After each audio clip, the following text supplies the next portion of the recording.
اسکلان پیمانه بگر تا رزه پیمانه را اگر خدا باشه بابا مگه ما ठीक है बोर دختر ما school bore लेंगे सेंटर बोर माँ तो कबूल करूँ तू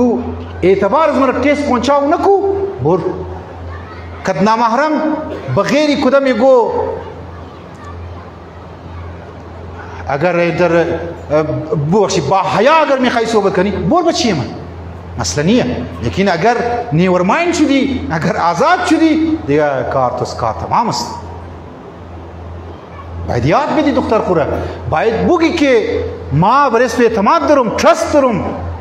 ما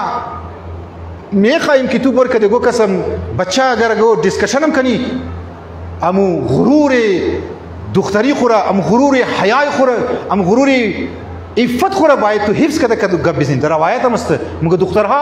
باید مغرور باید باشه دخترها باید متکبر باشه واحد چیز است تکبر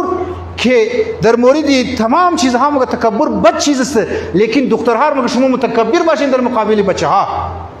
نه اینکه شما بازیچه جوانها جور شدین بازیچه مردها کیسه جور شدین که ارقد آماجگاه از جور شدین هوا و هوس کو پورا کد از بعد شما در میدان بیله